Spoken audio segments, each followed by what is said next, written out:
Salut tout le monde, bienvenue sur cette nouvelle vidéo qui sera en fait très courte. Vous l'avez vu dans le titre, un tuto très simple aujourd'hui.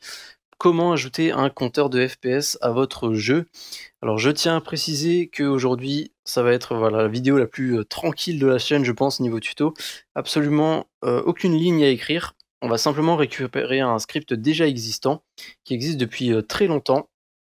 Et en fait, on va le récupérer sur le wiki Unity qui représente en fait l'ancienne documentation de Unity en quelque sorte. Donc voilà, c'est un site qui est assez vieux, il y a pas mal de scripts qui sont pas à jour. Le site en lui-même n'est pas vraiment à jour. Vous voyez ici par exemple, il y a marqué que cette page a été modifiée pour la dernière fois le 17 décembre 2015, donc c'est il y a plus d'un an. Ça peut paraître pas énorme, mais si on regarde par exemple dans les dernières news, la dernière news date du 28 novembre 2012. Donc voilà, le site est vraiment abandonné, mais en cherchant bien, on peut trouver quelques petits trésors, comme je les appelle, des scripts qui fonctionnent encore ou des quelques techniques que vous pouvez utiliser pour contourner certaines choses sur Unity. Et voilà. Donc cette vidéo fait partie en fait, ou plutôt le contenu de cette vidéo fait partie d'un script que j'ai retrouvé sur le wiki Unity. Donc voilà, vous avez le lien dans la description évidemment pour accéder à ce site. Et vous avez donc deux scripts disponibles sur la page en question. Vous avez fpsdisplay.cs qui représente donc le compteur FPS en C#, tout simplement. Donc je vais vous montrer à quoi ça ressemble. Je vais vous montrer directement. Et vous avez, je vais vous le montrer après, un deuxième script qui fait exactement la même chose, mais en JavaScript, si vous préférez le JavaScript. Alors vous voyez tout simplement le compteur de FPS, il est en haut à droite. On voit donc les FPS en millisecondes, donc le taux de rafraîchissement, et on a aussi tout simplement le nombre de FPS évidemment, qui est pour l'instant à 48. Voilà. Alors je tiens à préciser que c'est la deuxième fois en fait que j'enregistre cette vidéo, donc mon compteur était un petit peu différent que le script que vous avez de base ici. Alors je vais vous montrer la différence, elle est très simple. Donc tout simplement, moi je l'ai fait en C#. Donc très important, il faut utiliser le même nom, fpsdisplay.cs, en respectant les majuscules. En JavaScript, c'est pas très utile, enfin pour ce script en tout cas, mais en C#, c'est toujours très important de respecter le nom du script si vous le récupérez quelque part, et de respecter aussi les majuscules. Donc voilà, je vais tout simplement copier-coller script. Alors on n'a pas trop vu de différence, mais j'ai modifié 2-3 petites choses dans l'exemple, dans le dernier enregistrement que j'avais fait. Donc je vais appuyer sur play et là vous allez voir que ça va être un petit peu différent. Le compteur va être à gauche, il va être en petit et il va être en bleu foncé. Donc voilà, je vais tout simplement repasser un petit peu rapidement sur le script. Alors je vais surtout parler de la version C#. Le principe est le même en fait, que ce soit C# ou JavaScript, qui est juste un petit peu plus bas ici. Seulement en JavaScript, il faudra attacher le script à un objet qui possède un GUI text. Component GUI text. Et c'est tout en fait, c'est la seule différence. Pour le script en C#, vous le prenez, vous le glissez sur n'importe quel objet et ça fonctionne. Vous avez rien d'autre à faire.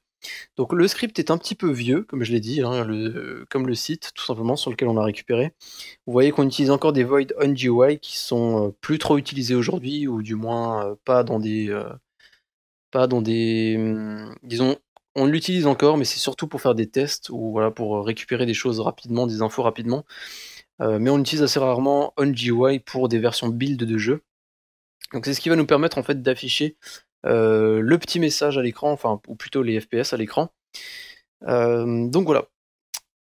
Je vais passer un petit peu sur le script très très rapidement, juste pour vous montrer 2-3 petites choses qu'on peut modifier. Je vais appuyer sur play et je vais le modifier en direct. Ça sera plus simple, ça nous évitera en fait de relancer le jeu à chaque fois. Donc voilà, vous voyez en haut à gauche, j'ai mon compteur de FPS, j'ai le taux de rafraîchissement. Mais vous voyez que par exemple, c'est écrit en tout petit et c'est écrit en bleu. Imaginons que je veux augmenter la taille de mon compteur de FPS. Vous avez une ligne ici qui fait style.fontSize égale h multiplié par 2 divisé par 100. Vous pouvez jouer avec cette ligne pour modifier la taille. Par exemple, je vais passer de 2 à 3. Et vous allez voir que la taille du compteur va directement augmenter, la taille de la police va augmenter. Voilà. Vous voyez que c'est déjà écrit un petit peu plus grand. Évidemment, on peut le mettre encore plus grand ou encore plus petit. Je ne sais pas si je l'ai dit, vu que c'est la deuxième fois que j'enregistre, mais en général, le joueur n'a pas trop accès à cette info directement. Le joueur peut évidemment voir combien il a de FPS en utilisant un logiciel, tiers, mais voilà, en général, c'est surtout pour tester pour les développeurs et c'est aussi pour cette raison qu'on va pas développer le système nous-mêmes. On va simplement le récupérer juste pour tester rapidement, vérifier que ça fonctionne, pas besoin de se casser la tête à vraiment développer le truc soi-même, pour ce cas-là. Sinon, évidemment, je vous encourage à tout développer vous-même. Hem, Ensuite, qu'est-ce qu'on peut modifier d'autre? Juste au-dessus de la ligne dont je vous ai parlé avec font size, vous avez style.alignment qui représente tout simplement en fait, l'emplacement de votre compteur FPS. Vous avez ici upper left, mais vous pouvez remplacer par upper right ou bottom left, bottom right, je pense. Enfin, j'en suis sûr. Par contre, pour le mettre en bas, je sais plus si c'est bottom ou down, c'est un des deux, je pense. Normalement, vous devriez trouver assez facilement. Donc là, j'ai passé le compteur de gauche à droite. Donc il sera affiché maintenant dans le coin supérieur droit, voilà, comme vous voyez.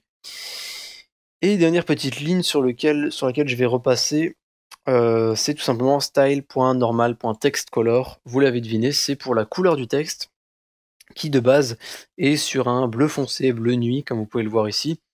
Et vous pouvez donc la modifier si vous possédez le code couleur en utilisant les couleurs primaires. Donc vous avez première couleur, deuxième couleur, troisième couleur, et ici l'opacité, tout comme en CSS ou en balise style HTML. Voilà, vous pouvez tout simplement utiliser un code couleur. Si vous ne savez pas à quoi ça ressemble un code couleur ou vous ne savez pas quelle couleur choisir, simplement vous allez sur Google, vous tapez code couleur et vous allez trouver des outils directement en ligne qui vont vous permettre de récupérer le code couleur de la couleur souhaitée. Et sinon, si vous voulez simplement utiliser une couleur, disons, de base, vous pouvez remplacer tout ce qui est après le égal par color, point. Et ici, vous allez pouvoir récupérer tout simplement toutes les couleurs de base qu'il y a dans Unity. Donc noir, bleu, cyan, gris, vert, un autre gris, magenta, rouge, blanc, jaune, et voilà. Donc ça, c'est les quelques couleurs qu'il y a de base dans Unity. Voilà, comme ça, vous n'avez pas besoin d'aller chercher leur code couleur si vous ne le connaissez pas. Par exemple, imaginons que je veux afficher mon code couleur en vert. Donc je vais simplement taper green, color.green, c'est très important, pas juste green, sinon ça ne fonctionnera pas. Je vais retourner en jeu, et donc normalement là, le compteur va se mettre à jour et il sera affiché dans un vert pas très joli. Mais voilà, on a bien changé la couleur. Donc voilà pour ce tuto. Donc c'était très très court, mais comme je vous l'ai dit, voilà, c'est un système très très simple, c'est très utile pour tester. Lorsque vous testez votre jeu depuis l'éditeur Unity, alors vous allez dans l'onglet Game et vous pouvez activer en haut à droite un petit onglet qui s'appelle Stats et qui va vous permettre d'avoir plein d'infos utiles sur votre scène, notamment le niveau de décibels, donc c'est-à-dire à quel point l'audio est fort ou n'est pas fort, simplement le volume audio quoi. Parce que voilà, d'un ordinateur à l'autre, d'un casque à l'autre, d'un écouteur d'une marque à un écouteur d'une autre, hem, évidemment le son change et donc voilà, il faut essayer vraiment de bien se baser sur, plutôt des chiffres, plutôt que ce que vous entendez uniquement dans votre casque. Parce que chez vous, le jeu sera peut-être au bon volume, mais chez quelqu'un, ce sera pas assez fort ou trop fort. Donc voilà, ce petit onglet statistique peut être très, très utile, mais pas uniquement pour l'audio évidemment. Vous avez ici le nombre de FPS qui ici est affiché à 1248 FPS, mais bon, le jeu est en pause, hein, malheureusement. Donc là, vous voyez 1073, alors ça se met à jour de temps en temps. Et vous avez donc voilà quelques informations utiles, la taille de l'écran et ce genre de choses. Donc voilà, très utile pour tester directement dans l'éditeur Unity, mais en revanche, si vous faites une version build de votre jeu, c'est-à-dire que ce soit un point APK pour Android, un point .exe pour Windows, etc., vous n'aurez pas cette petite fenêtre statistique et donc voilà, vous ne pourrez pas avoir le nombre de FPS directement de votre jeu, sauf si vous utilisez encore une fois un logiciel tiers comme Fraps par exemple. Donc voilà, c'est pour ça que je vous ai montré ce petit système aujourd'hui qui va vous permettre de tester le nombre de FPS de votre jeu. C'est quelque chose que j'ai dans pratiquement tous mes jeux, mais en général c'est caché, c'est-à-dire que j'ai une commande, ou plutôt une console dans laquelle je vais taper une commande et donc ensuite le compteur de FPS va s'activer ou se désactiver. Donc voilà, ça peut être très utile pour un développeur, voir dans quels endroits du jeu potentiellement il peut y avoir des drops, et donc ça peut vous aider à trouver où sont les éventuels problèmes de votre jeu au niveau de la fluidité. Donc voilà, c'est tout pour cette vidéo. Je vous remercie d'avoir regardé. Le lien évidemment du site, comme je l'ai dit avant, est dans la description. Il y aura même probablement un deuxième lien pour récupérer le script en question. Dans le sens où, comme je l'ai dit, le site date, commence vraiment à dater et ça ne me surprendrait pas que le wiki Unity disparaisse du jour au lendemain. Donc voilà, au cas où le site disparaîtrait, vous pourrez toujours récupérer grâce au lien qu'il y a dans la description. Donc voilà, je vous remercie d'avoir regardé cette vidéo et puis moi je vous dis à la prochaine pour d'autres tutos sur Unity ou sur autre chose. Salut tout le monde.